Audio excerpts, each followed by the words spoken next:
Hey everyone, welcome to Mr. Geopolitics. And today, for September the 14th, we're going to be talking about the latest developments in Ukraine. Not much to talk about, so I'm going to make this a quick one, but it is eventful. So, the latest news I've heard is that there has been an assassination attempt on Vladimir Putin. Apparently, his convoy was attacked, I believe, in Moscow. He survived the assassination. His car is it's an armored vehicle. It's custom built. So, anyways, aside from that, Zelensky got into a road accident. He got into a car crash in Kiev after visiting Izium. He visited the Izium front line, I believe, yesterday. But he got into a car crash, and it seems both presidents had incidents with their cars. Aside from that, the front lines are pretty stable.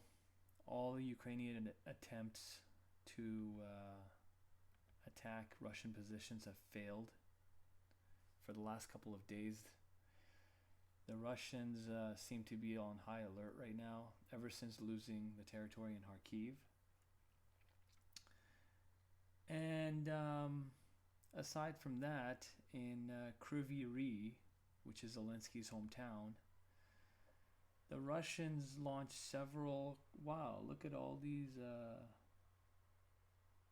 Why so many?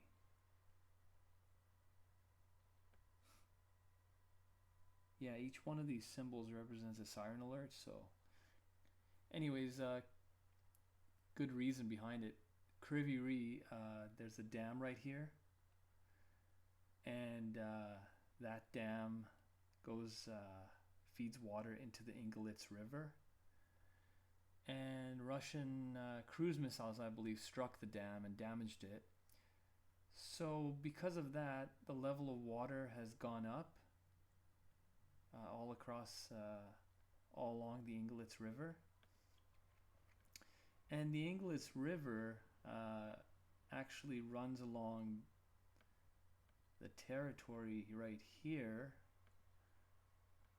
which on the Kherson front, which separates, starting right here, starting at the village of Arkhangelsk. The river comes from the west, it swirls, and then it goes south, and all along the river is where you see on the west side is where the Ukrainians are, and on the east side is where the Russian territory is. So the river has the levels have risen by 2.5 meters, which is quite a lot. And from what I've heard, the pontoon bridges which the Ukrainians have set up all along here are now unusable. So the Ukrainian forces at Sept are again stranded. This is a trend which has developed where the Ukrainians build pontoon bridges, the Russians, after the Ukrainians cross, reinforcements cross, the Russians destroy the pontoon bridges, then bombard the Ukrainian troops at Sept. And now the pontoon bridges, because they're not usable, again these troops here are stranded yet again. So it's a precarious situation, has become even more precarious. Anyways, yeah, that's about it. Aside from that, like I said, the line is stable. The Russians are... The only place where the Russians are trying to advance is the Bakhmut area. The map changed recently, and it shows how they've gained some... the Russians have gained some territory in Kodyma, so Kodyma might end up being the next Popasna. It looks like it. It's expanding. And I've made this point in my previous videos, but a salient into enemy territory, a bulge, should expand like a flower in every direction so that it's stable.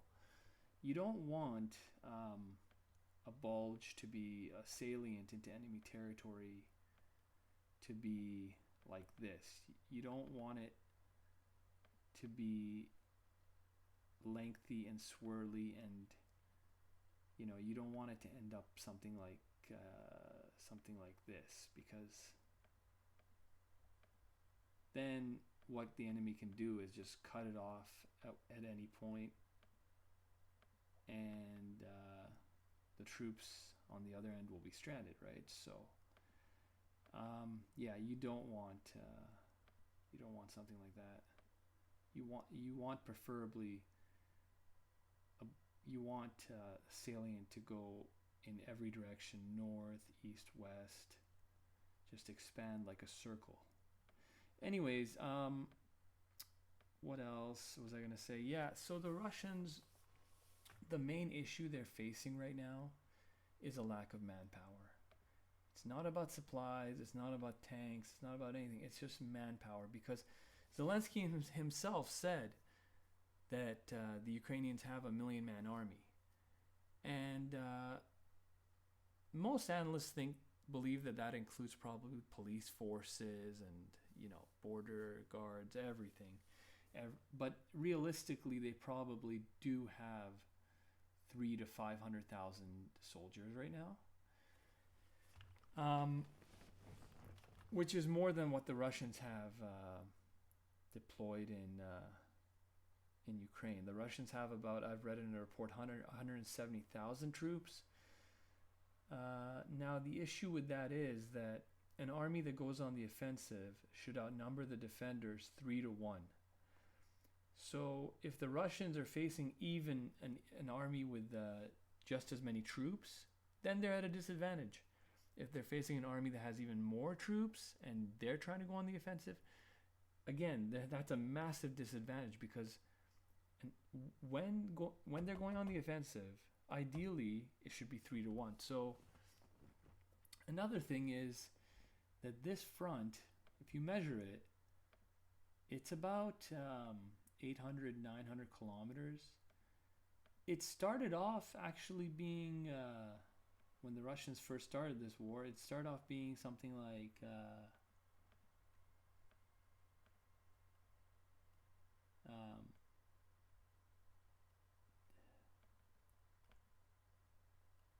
I won't listen. Okay.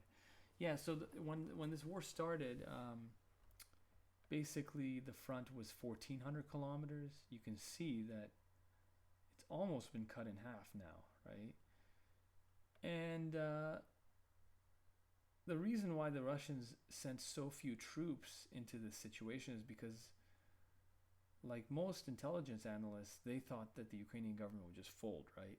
Even in the U.S., intelligence analysts, for the most part, believed that Kiev would fall in 3 days. In 72 hours, it would likely fall. The government would fold and flee, and the army would just crumble.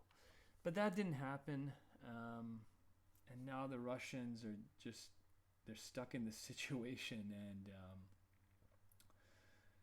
I'm sure they didn't plan for the war to have gone on for this long, but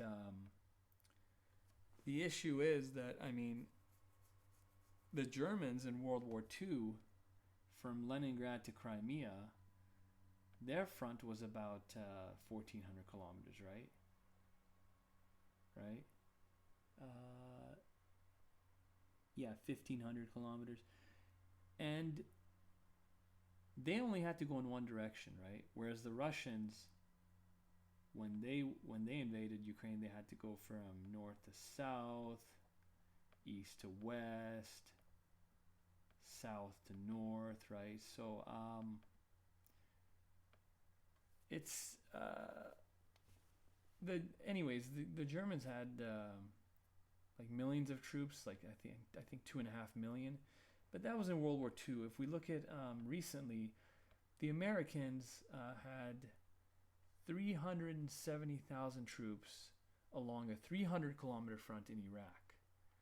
So, looking at those numbers, I mean, if the Russians want to go on the offensive, they would need at least 50,000 to 100,000 troops per 100 kilometers. So they would need 400,000 troops at a minimum. Right now they have 170, so they would have to double the number of troops they have. That's why in Russia they're talking about mobilization, or at least partial mobilization, because with the number of troops the Russians have in Ukraine right now, and with NATO constantly pumping weapons and support into Ukraine, and with the Russians not being able to use their air force at its full capacity, really they just need more troops. If they had 800,000 troops, I'm sure they would be successful, but 400,000, 500,000 would be the minimum. Anyways, that's it for today, guys. Thank you for watching. Please like and subscribe, and I will see you in the next one.